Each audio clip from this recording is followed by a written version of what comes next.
Assalamualaikum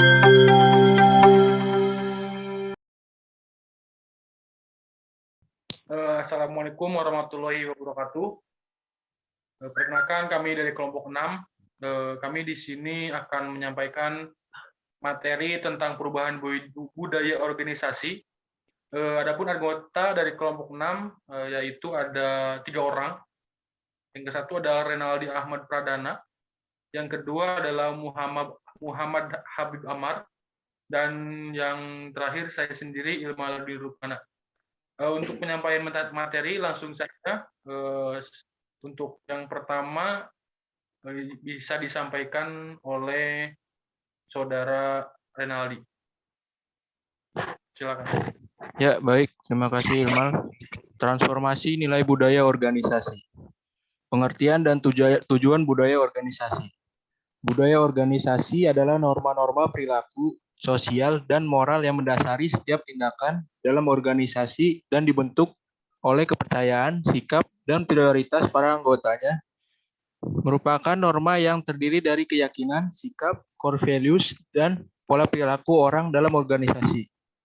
Tujuan keadaan budaya suatu organisasi adalah melengkapi para anggotanya dengan rasa identitas organisasi dan menimbulkan komitmen terhadap nilai-nilai yang dianut organisasi. Fungsi dinamika. Budaya organisasi tidak muncul begitu saja dari suatu kehampaan. Menurut Atmo Suprapto tahun 2001, ada beberapa unsur budaya organisasi, yaitu sebagai berikut.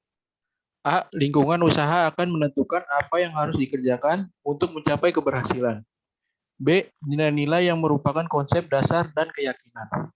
C. Keteladanan, yaitu pemimpin menjadi teladan terhadap karyawannya karena keberhasilannya. D. Upacara-upacara, yaitu acara-acara rutin yang diselenggarakan perusahaan dalam memberikan penghargaan para karyawannya yang berprestasi. E. Network, yaitu jaringan komunikasi informal di dalam perusahaan yang dapat menjadi sarana penyebaran nilai-nilai budaya organisasi. Karakteristik budaya organisasi.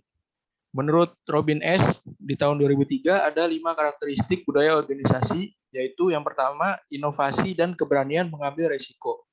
Yang kedua, mempunyai perhatian secara adil. Yang ketiga, berorientasi kepada manusia. Yang keempat, berorientasi tim, agresif, dan stabil. Yang kelima, manfaat budaya organisasi. Terdapat beberapa manfaat budaya organisasi, yaitu membantu mengarahkan SDM pada pencarian visi, misi, dan tujuan organisasi. Selain itu, akan meningkatkan kekompakan tim antar berbagai departemen, divisi, atau unit dalam organisasi, sehingga mampu menjadi perekat yang mengikat orang dalam organisasi.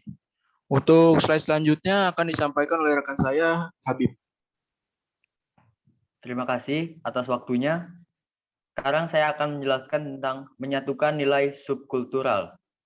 Yang pertama adalah perubahan tidak berbentuk linier. Transformasi organisasi yang dilakukan dengan menyentuh nilai organisasi harus mempertimbangkan berbagai kemungkinan yang akan muncul dari sisi manusia. Oleh karena itu, harus disadari bahwa tingkat kemajuan yang dicapai dalam sebuah perubahan dapat berbentuk spiral. Yang kedua, memetakan subkulturan dalam organisasi. Pada saat terjadi transisi, budaya institusi terpecah-pecah ke dalam budaya kelompok masing-masing subunit, yaitu tantangan menemukan nilai-nilai kolektif dan memotret subkultural. Dan yang terakhir, merajut nilai subkultural menjadi budaya korporat. Merajut nilai subkultural menjadi budaya korporat yaitu output dari pemotretan subkultural, sebuah dokumen yang kaya dengan informasi dan cerita yang mengandung nilai-nilai dari setiap subkultural. Semua ini dapat digali dari berbagai sisi, yaitu riset, observasi, dialog, penggalian sejarah, dan sebagainya. Memperkuat budaya baru juga dapat dilakukan dengan cara budaya disiplin. Jim Collins pada tahun 2001 menemukan pentingnya budaya disiplin untuk meraih keunggulan dalam bersaing. Bagi Collins, perusahaan yang bagus dikatakan dalam 2 kategori, yaitu good company dan juga perusahaan yang hebat, great company. Adapun 3 pilar utama yang membentuk budaya disiplin, yaitu disiplin people, yaitu manusia yang diseleksi dan ditempatkan dengan baik, disiplin action, yaitu strategi yang diimplementasikan dengan benar, disiplin thought, yaitu mengikat kerja, bukan hanya dengan disiplin, melainkan juga budaya disiplin. Untuk membuat budaya disiplin agar dapat memberikan hasil, maka ia harus diwarnai dengan spirit of entrepreneurship. Adapun 4 jenis organisasi dilihat dari sisi budaya disiplin dan spirit kewirausahaan. Yang kedua adalah budaya berprestasi. Budaya berprestasi mendorong semua anggota organisasi untuk dapat berprestasi dan menghargai kinerja seseorang. Pemimpin harus menjelaskan dan mengkomunikasikan visi dan tujuan organisasi yang harus dicapai. Sehingga budaya berprestasi ini menjadikan seluruh anggota organisasi menjadi lebih termotivasi untuk mendapatkan prestasi. Kemudian juga akan menimbulkan budaya baru, yaitu saling menghargai dan mengapresiasi apa yang dilakukan oleh seseorang, sehingga terjadinya interaksi yang positif dalam sebuah organisasi. Untuk selanjutnya akan dilanjutkan oleh teman saya, yaitu Ilmal. Oke, terima kasih Habib. Di sini saya melanjutkan dari subjudul memperkuat budaya. Memperkuat budaya yang selanjutnya adalah dengan melakukan investasi melalui ODI. ODI adalah Organization Development, adalah teknik dari perilaku untuk menciptakan lingkungan pembelajaran melalui upaya peningkatan kepercayaan, konfrontasi terbuka terhadap permasalahan, pelibatan dan pemberdayaan karyawan, berbagai pengetahuan dan informasi desain, pekerjaan yang lebih bermakna, kerjasama dan kolaborasi antar tim, serta pendayagunaan potensi manusia seluruhnya. Beberapa teknik yang dikembangkan dalam ODI yaitu sebagai berikut. Yang pertama adalah intervensi kelompok, yang kedua adalah team building, dan yang ketiga adalah aktivitas antar departemen. Yang selanjutnya adalah yang keempat, menghadapi pukulan balik budaya. Satu adalah lingkaran setan. Lingkaran setan merupakan arah gerak atau lingkaran perubahan nilai-nilai yang berakibat memukul balik ke tempat semula. Misalnya, penerapan P4, pedoman penghayatan dan pengalaman Pancasila. Setelah reformasi 1999, ternyata hilang begitu saja. Yang kedua adalah gelombang lingkaran balik. Dalam menghadapi lingkaran balik diperlukan rekonsiliasi dan berdamai dengan berbagai pihak, terutama pada kelompok penentang organisasi. Selanjutnya adalah membangun keterikatan berkelanjutan. Budaya korporat harus dibangun terus-menerus dari waktu ke waktu. Ia dibentuk selama proses berlangsungnya yang tumbuh secara dinamis.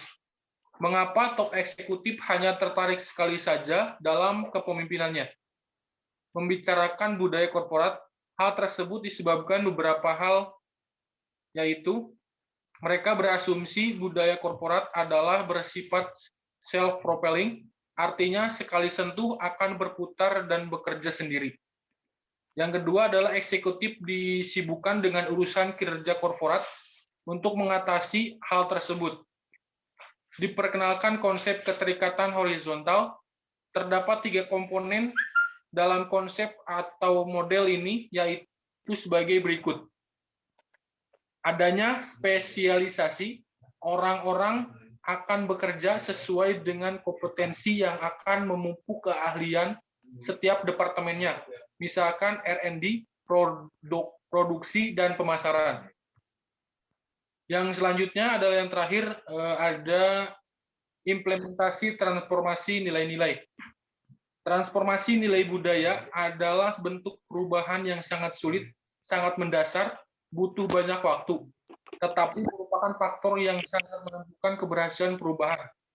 Oleh karena itu, proses perubahan budaya akan membawa hasil bila adanya hal sebagai berikut. Yang satu, kepemimpinan yang kuat. Yang kedua, mendapat dukungan dari bawahan. Yang ketiga, komunikasi yang jelas. Dan yang terakhir adalah komitmen para pemimpin atau manajer. Dalam melakukan tahapan persiapan pada transformasi nilai-nilai budaya, maka diperlukan dua hal, yaitu memperkenalkan baik lewat pidato pemimpin yang menyampaikan visi ke depan, dan yang kedua adalah membangun proses kesadaran melalui dialog. Tahapan penerimaan, para pemimpin membantu bawahannya memahami apa yang akan terjadi kemudian, dan apa saja manfaat bagi organisasi dan bagi mereka bila dilakukan perubahan. Sekian dari kelompok kami. Mohon maaf atas kesalahan yang dalam penyampaian dari teman-teman saya atau dari saya sendiri. Terima kasih. Wassalamualaikum warahmatullahi wabarakatuh.